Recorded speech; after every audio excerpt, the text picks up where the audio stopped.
আমাদের পাশের বাসায় এক বৃদ্ধ দম্পতি ছিল। তারা 50 বছর ধরে একসাথে সংসার করছিল।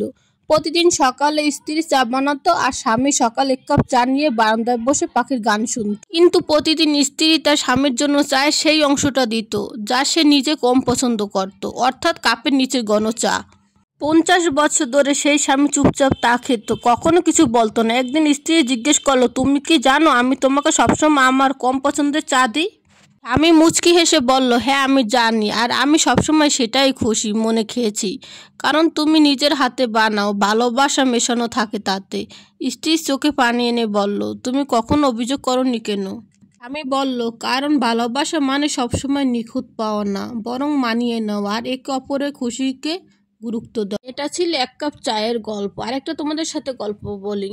একটুখানি সময়। এক বৃদ্ধ বাবা প্রতিদিন বিকেলে বারান্দায় চুপচাপ বসে থাকেন। পাশেই তার ছেলে, অফিস নিয়ে ব্যস্ত, মোবাইল মিটিং দৌড়ঝাঁপ।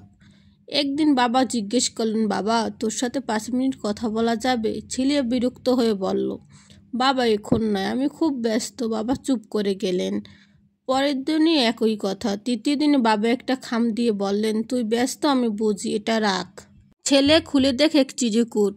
যেদিন তুই সময় পাবি কথা বলার, সেদিন আমি আর থাকবো না কথা বলার মতো। ছেলের চোখ ভিজে গেল। সেদিন সে প্রথমবার অফিসে ফোন বন্ধ করে বাবার পাশে গিয়ে বসলো। ব্যস্ততার দোহাই দিয়ে যাদের আমরা অবহেলা করি, একদিন তারা চিরতরে নীরব হয়ে যাবে।